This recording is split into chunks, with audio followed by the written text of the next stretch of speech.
All right, everyone. Welcome to the Broke Chain Podcast. This is the first episode. Today I have Pete Johns on here. We had a really great conversation about mobile music production and how having fun and being creative with your music is always the number one most important thing when you're creating music. I apologize for the poor quality, especially from my end, of the conversation between me and Pete Johns. You can go check him out at studiolifetoday.com and subscribe to his YouTube channel. Let's go ahead and get into it.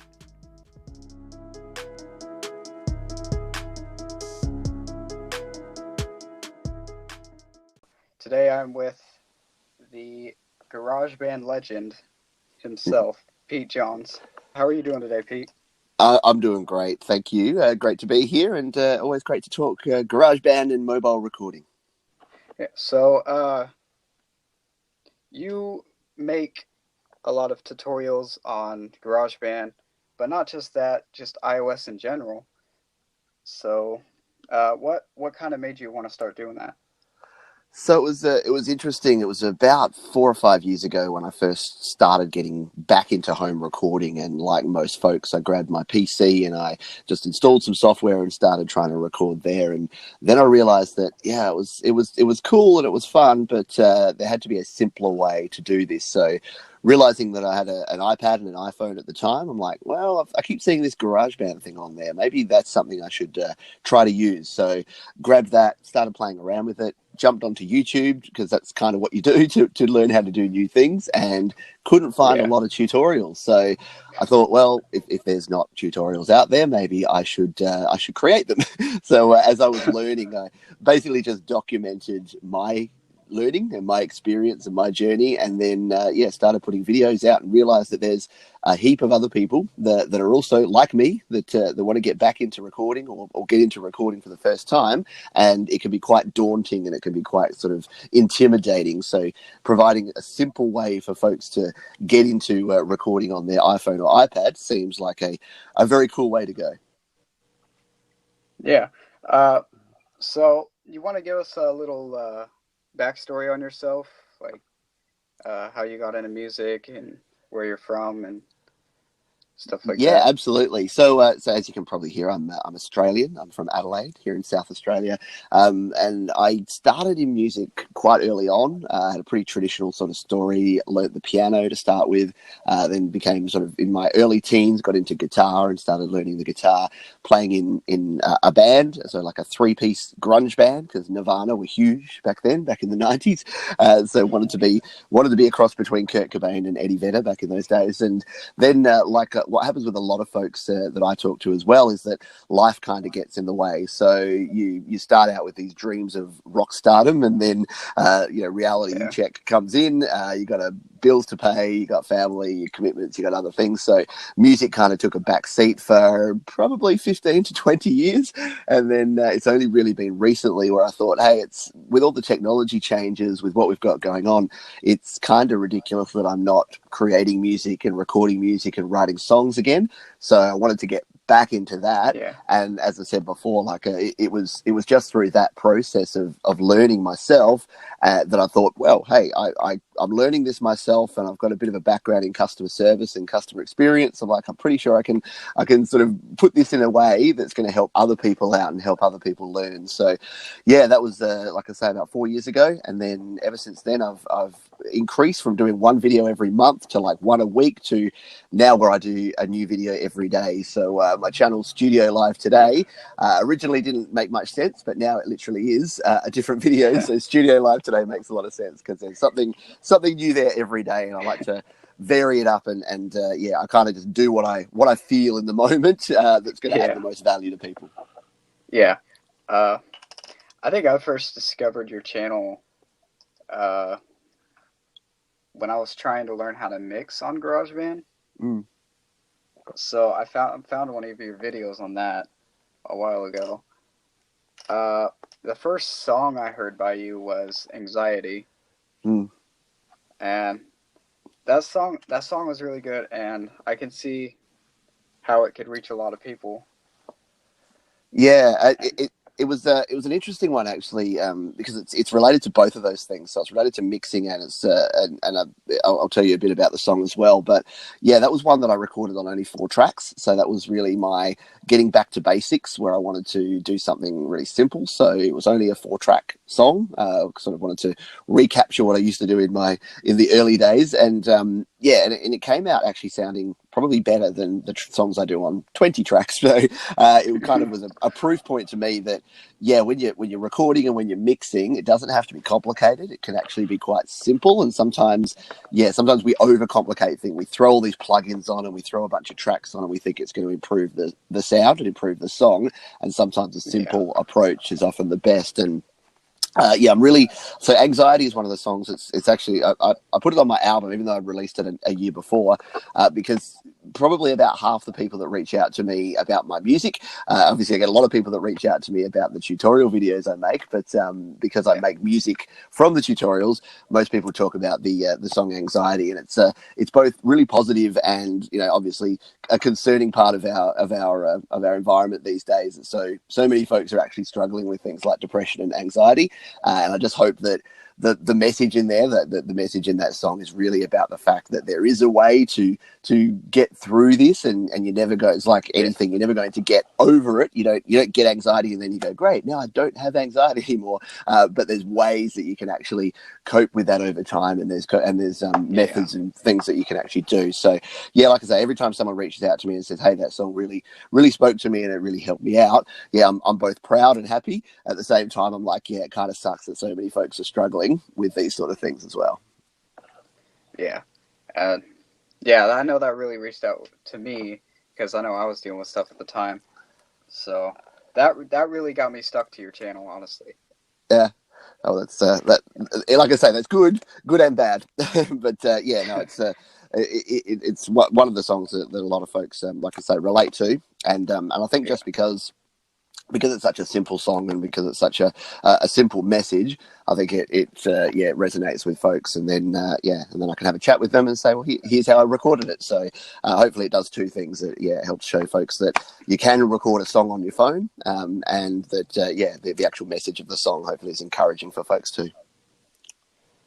Yeah, and what you were saying about just making a song simple instead of overloading it with different plugins. I was actually having that problem earlier this morning. Yeah. Working on a song. Yeah, I put like 3 different plugins and it just sounded horrible, and then GarageBand just crashed on me. That's the other positive is GarageBand. If you start loading it up too much, then you can have issues with stability. So and that's it. Sometimes just stripping it right back, and I use a method like just to help folks out that might be sort of new to this. Often, if you throw a lot of things on it, you got presets, and it automatically puts plugins on. Sometimes I'll strip it right back, so I'll do like a faders down remix. So if I'm just at this frustrated struggle point where I'm saying, okay, this is not sounding good, I remove every plugin, I put every fader to 0, and then I just start from scratch. So you can leave all your tracks there, but I just then bring up the drums, bring up the bass, bring up the guitars, bring up the vocals, and then start adding what I think, because you can get into this loop where as you're going along, you're adding this, you're adding that, and you end up just overcomplicating things and putting too much into your song. And then it sounds terrible because it's so overblown. Whereas, sometimes just taking that step back and trying something different, that can really help out with some of those tracks. Yeah. I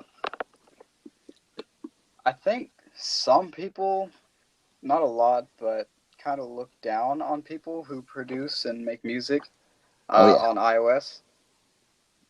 Yeah.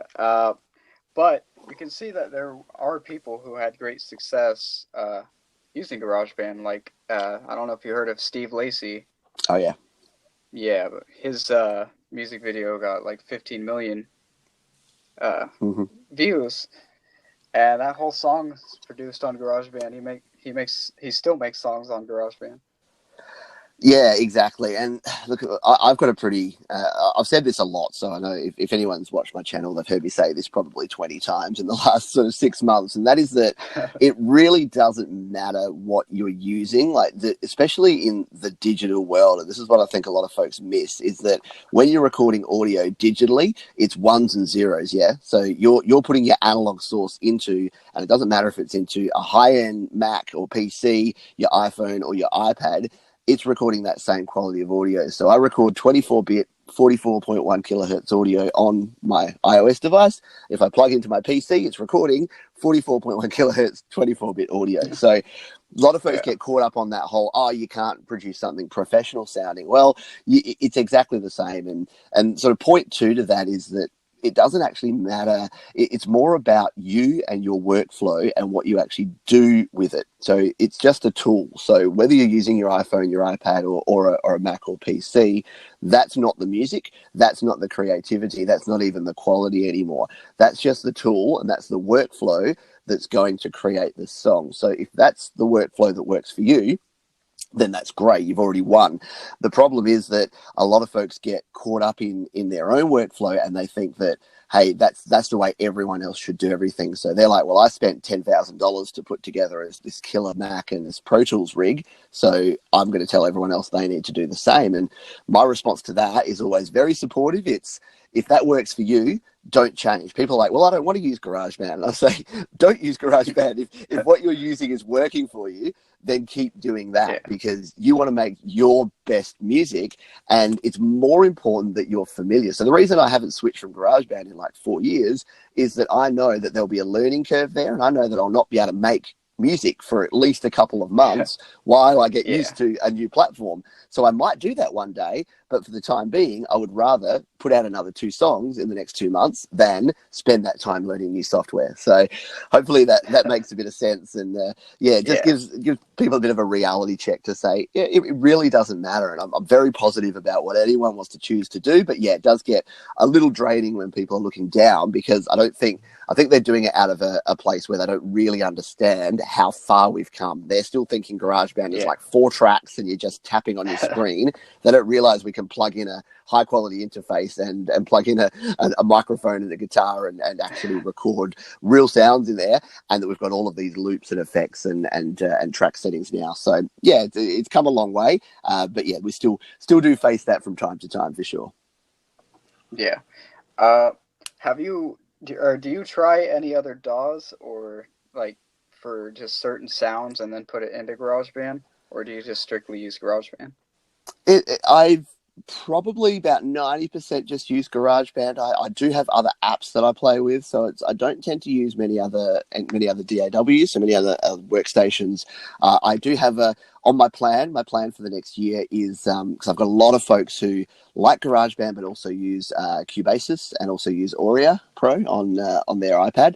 And they've actually asked me. They've said, "Hey Pete, we like GarageBand, but we want to learn more about this, and can you help with that?" So I think at some stage in sort of the next year, I'm going to start expanding out and start using some of those other mobile platforms, because a lot of things, there's Beatmaker as well, there's Core Gadget, so there's a heap of different apps that I have, and they're sitting on Yeah. there. I'm sitting on my iPad waiting for me to play with more, but I just don't get the time. Again, my current list of tutorial videos to make is over 200 long, and that's all around what I currently do. So yeah, it's going to take a while to sort of push through that, and I also believe that sometimes, as I said before, sometimes it's better to not to get stuck in a rut and to just keep doing the same thing, but to play to your strengths, and for me, the sort of videos that I make, I don't want to just be GarageBand forever, and probably about 50% of the videos I make are around GarageBand and iOS, and then 50% are songwriting,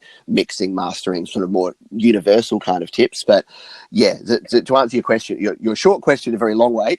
Yeah, not a lot right now, but definitely planning to start exploring more of that in the next year. Yeah. I use a mixture of GarageBand and FL Studio Mobile. Yep. Yeah, Mostly and GarageBand.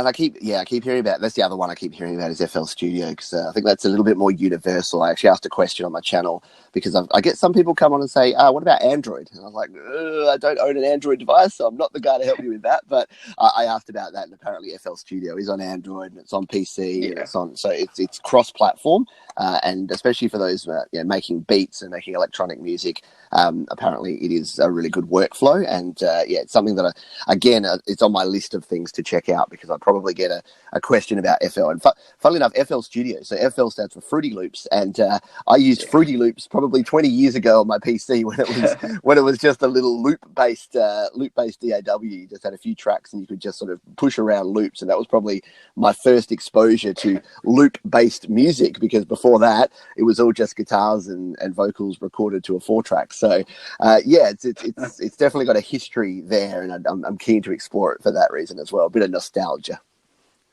Yeah.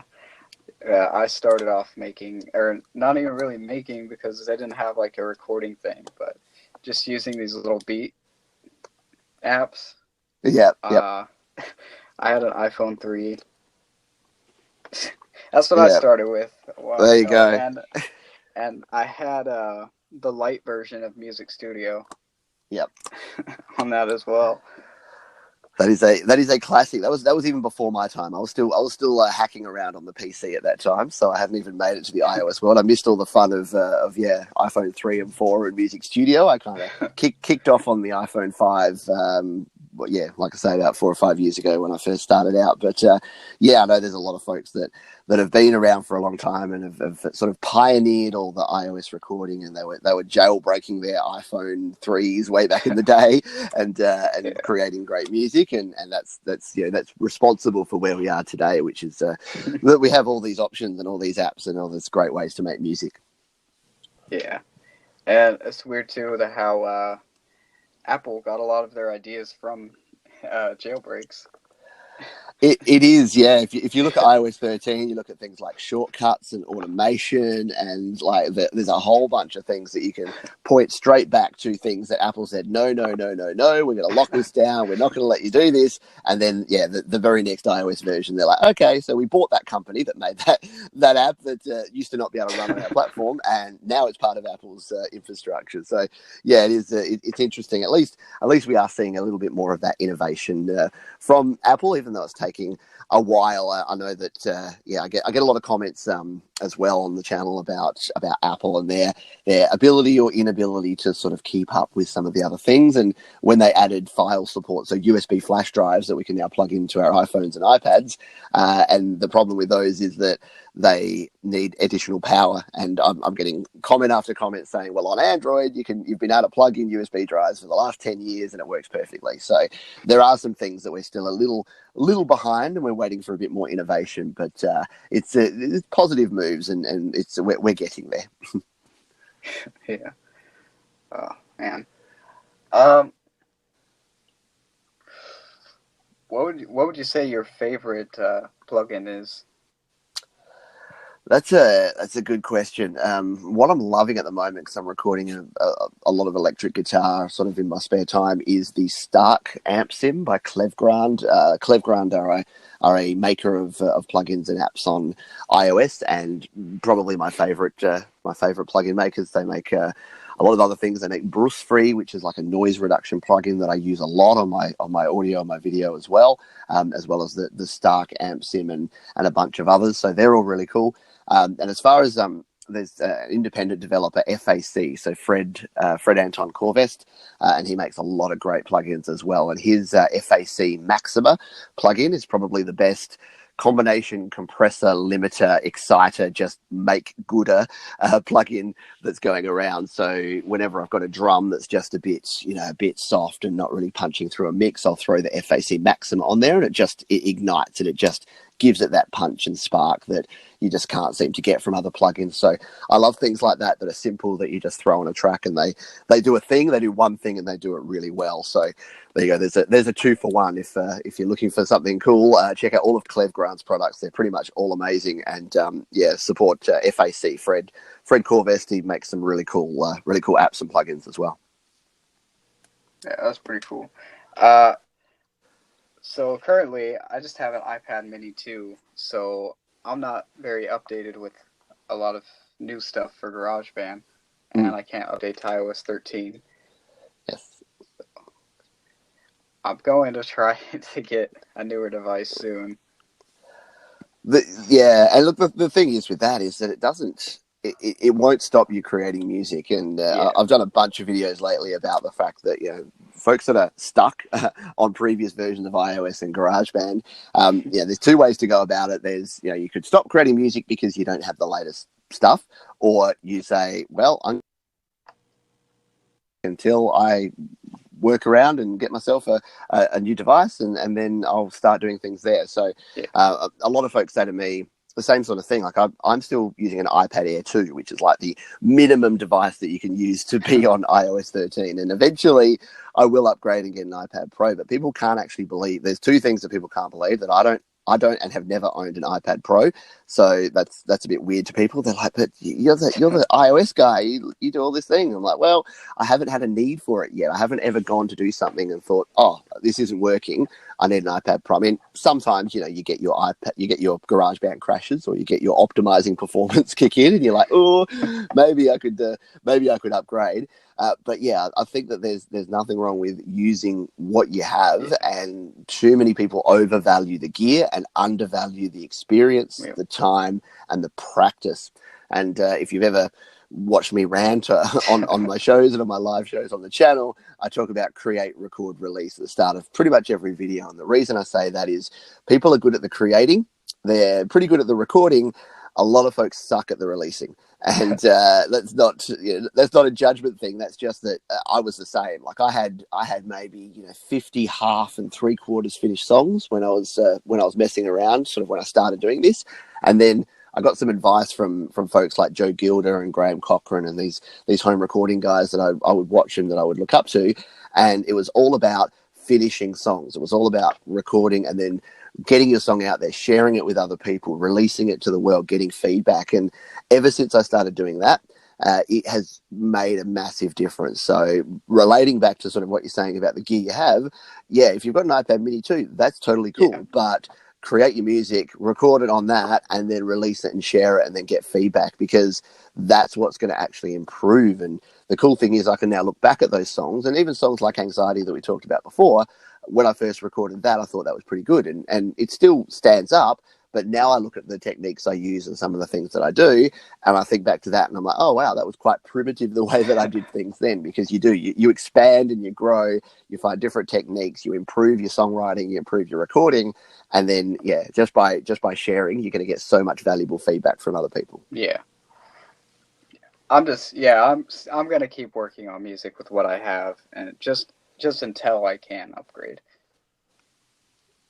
Yeah, Absolutely, it's the only way to go. Like, you got two choices: you either make music or you don't. Like, it is actually yeah, pretty binary when it boils down to it. And for too long, I was not making music, and there's too many people. Like, what my mission, and I guess that I say this again at the start, is that my goal is to help folks create, record, and release their best music, because there's too many people that used to play music, or that like music, or they've got a guitar gathering dust in the corner, or they really like making beats, but then they just stop because they're working a full-time job, they're doing 50 hours a week.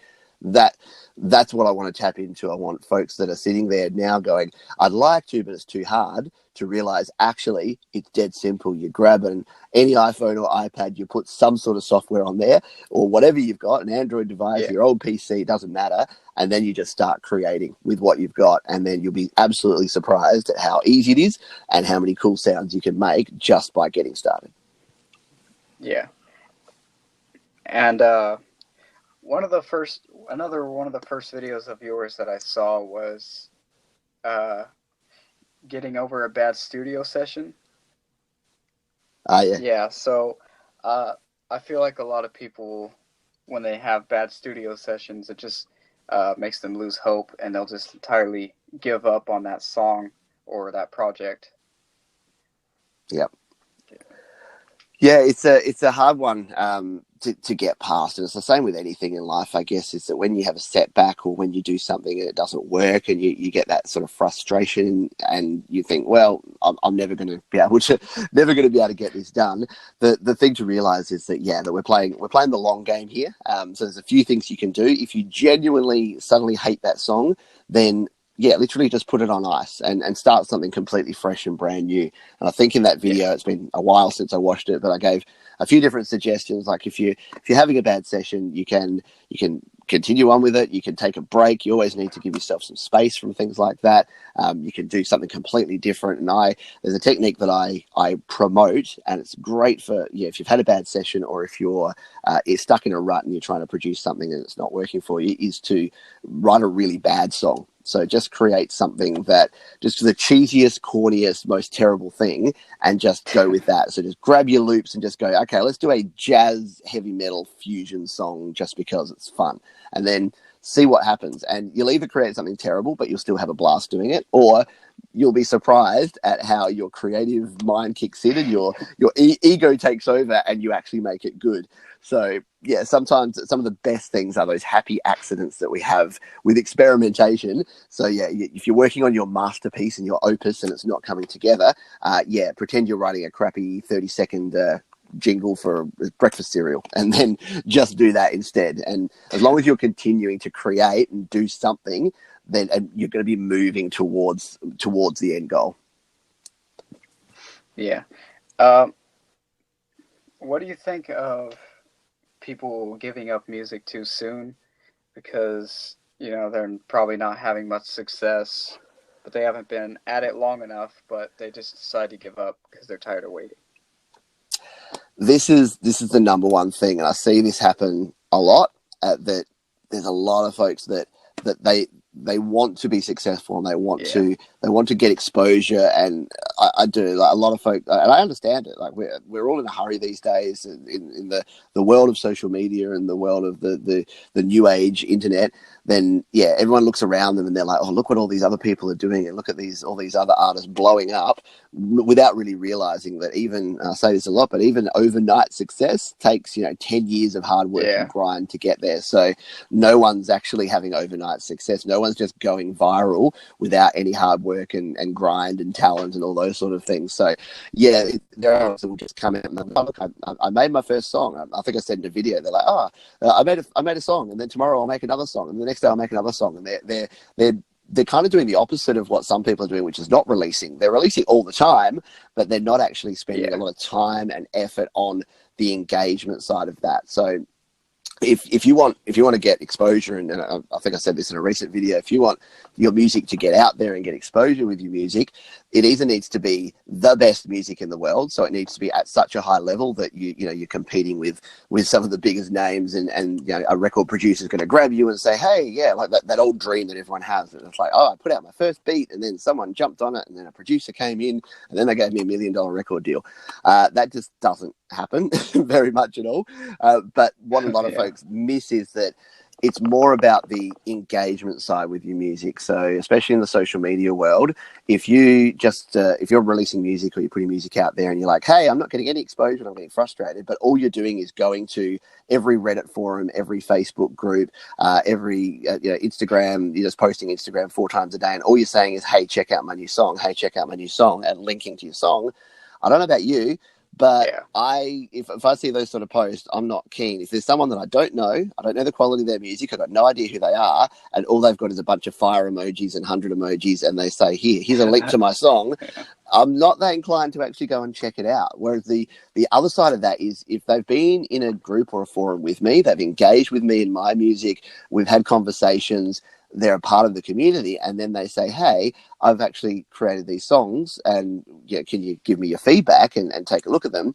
That's going to work a lot better. So I think that the frustration comes from folks that just want to get that quick exposure and want to get stuff out there. And my advice is, it's not popular advice, but it is. It's hard work, and it is. If you want music to be your job, yes, it can be fun because we're creating music, but it's no easier in terms of what the additional work you have to do. And it comes down to, like anything in sort of business, because if you want to make money with music, it becomes a business. Anything with business is that it's 20% what you can see and 80% what you can't see. So it's what you're doing behind the scenes, and that's the thing. It's the iceberg. There's a whole bunch under the water that you can't see, like professionals and people that are actually generating music that a lot of people are listening to. Yeah, that yes, they're still spending a lot of time on the music, but they're either paying managers and other promoters to actually do all their work for them, or if you're a one person show, then you're the marketing, you're the sales, you're the musician, you're the talent, you're the management, you're everything. So keep that in mind as well, that if you're just the talent and you don't have any of those other chops, maybe you need to start learning some of those other things, which is, again, is what I try to reinforce on the channel as well, that yes, there is the music side, but you do need to understand the psychology, you need to understand the business, you need to understand the marketing, the sales, the social media, because otherwise, if you're just creating great music, that's great, but it's not going to be heard by anyone.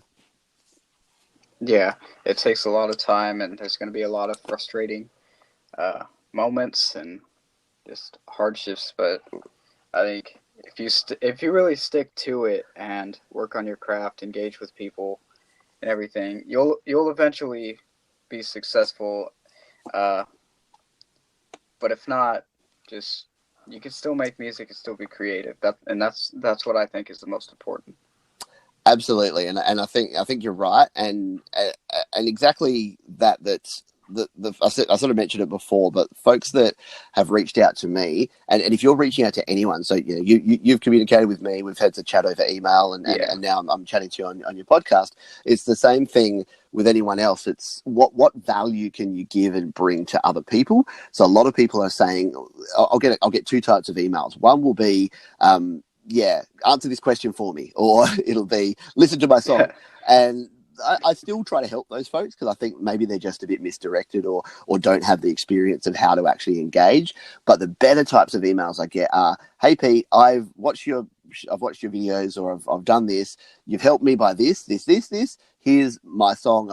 I really appreciate if you take a listen." So that's all cool. Hey Pete, I've got an idea for you. Like, I've been watching your videos, you've been talking about this. Are you aware of this thing? Are you aware of this free plugin? Are you aware of this app? This might be really cool. I think your viewers would like it. So if you want to engage with people, you want to build a community, I think a lot of folks think about, and again, it's not deliberate. I think it's just part of our culture these days that people are in this mindset, but folks think about they can, as opposed to what they can flip them around and what can I give to other people, then by just that natural way things go, karma or whatever you want to call it, then you'll get things back. So you actually get more from just giving and having this focus on what you can give to other people as opposed to what's coming back. And when I started my channel, I had this very much in mind, because if you watch a lot of YouTube channels, they'll say, "Hi guys, in this video I show you how I do this, and I'm creating this song and I'm doing that."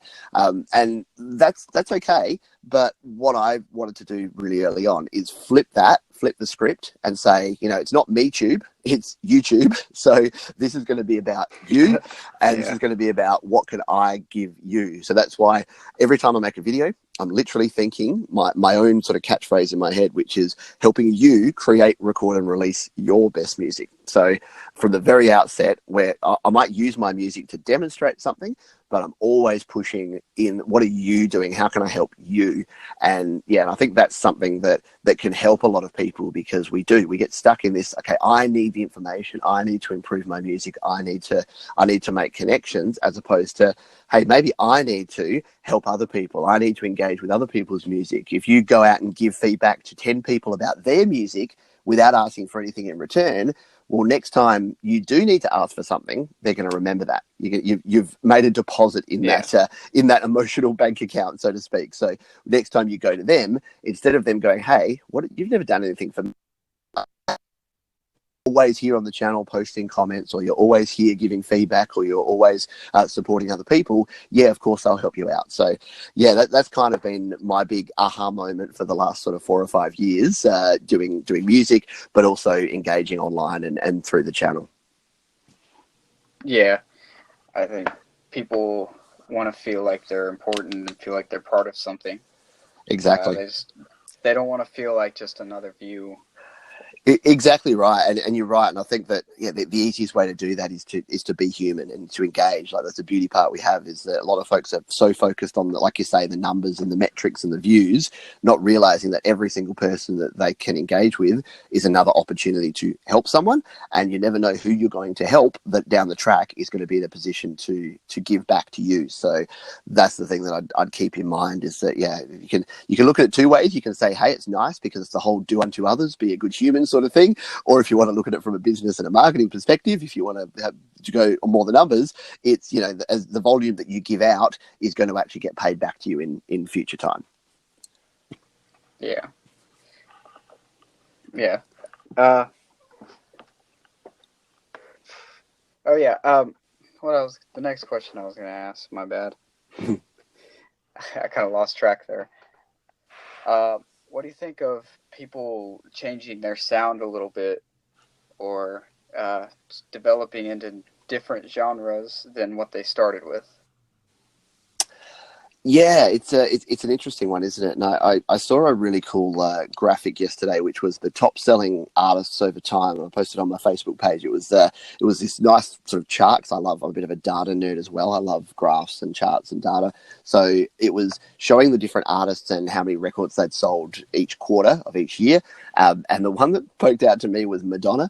So Madonna would sort of come up and she'd go like rise up to number 1 or 2, and then she'd fall away completely out. And then 4 years later, she'd rise up to 1 and 2, and then she'd fall out again. So you're probably already ahead of me as to why I'm mentioning Madonna, but she is someone who has grown with the time and changed and evolved her sound to fit what is in the mainstream pop. Now, you can look at that two ways. You can say, hey, if you're following trends, are you really being true to yourself? Or you can say, well, if you really love music, it really doesn't matter what sort of music you're creating. If it's something that you enjoy and you want to do it, then do that. And my music has definitely changed. I know a lot of people's music has changed over time. And it's because it's not that you're necessarily just making that sort of music because that's what's popular. It's what's popular, and therefore you're hearing it, and then you might like it. So you might learn new genres of music. So I've got a lot of friends who are old sort of metalheads and rock guys, and as they're 20, 30, 40, 50, they're still metalheads and rock guys. And the same with R&B guys, they're like, and girls, they're like, oh, I'm into R&B, so that's my jam. And then, they're 30 and they're 40 and they're 50 and they're into R&B, that's their jam. And I'm like, I got respect for that, but I also think that you're missing out. You're missing out big time by not listening to new music, exploring new things. And, as I get older, I'm much more into singer-songwriter type music, and that's what I produce, so that works out for me. So as I'm sort of expanding and growing out for that, and I'm also finding other genres. Like, I'm listening to a lot more pop music than I ever have before, just because, because my kids are younger, so they're listening to a lot of pop music, so I'm getting more exposure to that. But I'm realizing as I get older that I said I don't like X music, all that was doing was like restricting and limiting my ability to find something new that I might actually like. So for years and years, I said, I don't like country music. And then, I've listened to a few country songs lately and I'm like, hey, that's a really cool chord progression. Like that's something that I've learned from that. So I think, I think it's really important not to get stuck in, I'm an EDM producer, so therefore I'm always going to produce EDM. If you suddenly go, actually, there's some really cool rock riffs that I've got in my head, then experiment and try some rock stuff. Like there's no need to just stay in your lane and do one thing forever. If you try it, experiment with it. If you don't like it, move back and get back in your comfort zone. That's cool. But yeah, it's definitely benefits to listening to more music and trying new things. Yeah, and that's kind of what I've caught myself doing. And I hear that example of country music all the time. Yeah. It seems like every time someone talks about a genre they hate, it's usually country music. Yeah, and I think when we think country music, we think of the old, like, I lost my dog and my wife left me and I crash my truck off the interstate and all that sort of thing. And yeah, that is a type of country music, but again, there's so many subgenres, and the same with electronic music. Like I was never the biggest electronic music fan. There was the rock guys and there was the EDM guys, and they didn't really cross over very much. So, but it wasn't until bands like Rage Against the Machine, like the Crystal Method, like all of these bands in the 90s and then into the 2000s that had these sort of rap rock genres, or they had these electronica crossed with like screeching guitars. And I'm like, hey, this is actually really cool. You can rap over some heavy distorted guitars and some rock and drums, and it can sound really cool. So yeah, now I listen to Cypress Hill and I listen to all these bands that I'm like, yeah, actually that's a really cool sound. And even a lot of the modern pop music and a lot of the music I don't listen to a lot, you can definitely hear influences of that. Like you'll still hear an 808 beat on the very latest song. It doesn't matter what you're doing. You can go back and you're like, hey, this is just Beastie Boys and Run DMC from the 80s, but it's now 2019 and they're using the same Roland TR 808 sounds. They're probably just not literally using a synth. They're probably just grabbing a beat or programming it in themselves. Yeah. It's very cool that there's all these connections and crossovers between all the different types of music. Yeah, and now I just say sometimes there's going to be songs that aren't really my style or anything, but I respect the creativity and just the work they put in and all that. But there's absolutely sometimes it's just not my style. And that's totally cool. And that's probably a good thing. I don't know if you've got more questions, but I'm going to have to run shortly. But yeah, it's a really good point, because a lot of folks they do. They get stuck in that, and they get stuck with what I like and what I don't like, and they also get stuck with, I want people to like my music. And the harsh reality of it is that most people are not going to like your music. And that's a pretty sort of bold statement to put out there. But if you realize that early on, that most people won't like your type. Like, so right now, the type of music I make is not the popular genre. And I say this to my kids all the time, but they'll be like, they'll be listening to music and they'll be like, do you like this, Dad? And I'm like, no, not really. And I'm like, but you know what? If I did like it, if I liked all the same things as you did, and a 40-year-old man liked the same thing as a 10-year-old girl, that's probably not right. So there's different things for different people, and I think that's the mistake that I see and hear people make time and time again, is that they want to be liked by everyone. They want their music to resonate with everyone and be liked by everyone, and it's just never going to work. You need to sort of find your voice and find your niche and find the people that will like the sort of music you produce, and not worry or stress yourself about everyone. You're not going to be able to appeal to everyone. And I think it's a hard reality to learn, because you want that. And it's like if you've ever posted anything on social media where you can have a like and a dislike, you can get, I'll put a video out and I'll get 20 likes and 200 views, and then one person will put a thumbs down on there. And what am I thinking about? Well, I'm thinking about the one person with the thumbs down. I'm not thinking about the 20 people that like it. So even in that, where 95% of people are saying, hey, I like this, and 5% are saying not, I still get hung up on the dislike. So you kind of need to learn to be comfortable and learn to embrace the fact that, and it's not that they won't like it, but just some people just literally won't be into it. They won't care about it. Like I'm not into pottery, but that's cool. So if someone has the best pottery in the world and they show it to me and they said, hey, I spent 12 hours like making this bowl, I'll say, more power to you. That's a pretty cool thing to do. I'm not that interested. I don't really want to watch a video of you making pottery, but I have respect for what you do. And I think that's the thing. People respect what you do. And like you said before, you can say, hey, that's a good song. I respect the art behind it, but it doesn't mean that they're going to get into it and be your biggest fan. And that's 100% okay. Yeah. And something I really been doing recently is I really changed up my style of music. I'm developing into different genres and kind of combining like everything I like into one thing. I used to just be like strictly rap and all that, and I felt like I was trying to be too cool and trying to fit in too much. And, and my music wasn't really that good back then, and now I'm making stuff that I actually like and actually enjoy, and if less people like it, that's fine. Yeah, absolutely. And I think you'll probably find that, yeah, again, you'll find your niche. You'll find the people that like that music and that are creating that sort of music as well. And that's the sort of people that are going to resonate with it. So yeah, it's totally fine. Try different things, try new things, and yeah, just embrace it, because I always say we live in the future.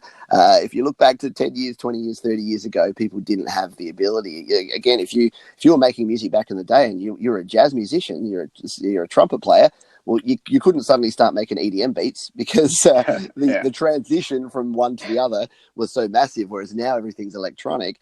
You can try a different genre. I could make a trap beat now on my iPhone if I chose to. So there's different things that you can do, and we have the technology too. So there's kind of no excuse to not experiment and try and do new things. Yeah, and it took me a couple of years to finally get into my actual style that I like doing, and I didn't really start taking music seriously till about like 6 or 7 months ago.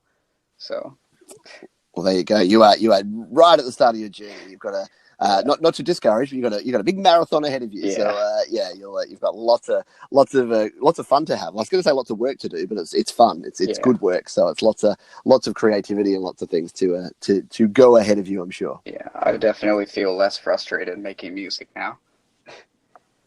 That is important. You do want to have fun with it, and and again, that's probably as good as any to finish on, is to say, it is so important to have fun with your music and realize that this is something that we choose to do. We have the privilege to do, that we are able to do. So that's what I want to encourage folks to do. That sometimes you'll be on these online groups and forums, and everyone's getting all serious about what you have to do, and you should do this and you should never do that. And sometimes I just take a step back and go, do we realize that this is a fun thing? This should be enjoyment. This is for pleasure. We're choosing to do it. So if you really are not having a good time with it, maybe do take up pottery or something like that. But if you're creating music, then definitely realize that it's a fun thing. It's a good thing to be doing. Yeah. All right. Well, you got anything you want to say? Like, you want to promote yourself a little bit? Yeah, so if folks aren't familiar with my channel Studio Live Today, you can go to studiolivetoday.com, and over there you can join up to my mailing list to keep up to date with everything that's going on. You can check out the YouTube channel. I've got a gear guide over there where all the gear that I use, all the mobile recording and all the mics and interfaces and all that sort of gear that I recommend, I've got a list of that over there as well. So that's kind of your one-stop shop. And of course, I'm on Pete Johns on most of your socials. So if you go to your Facebooks and your Twitters and your Instagrams, just search me out, Pete Johns. You'll find me there as well. All right, man. Thanks for coming on. Cool. Thanks for having me. I really enjoyed our conversation. You'll be seeing me in the comment section. Excellent. I look forward to it for sure. All right. Have an excellent day. Cool. Thank you very much for that, mate.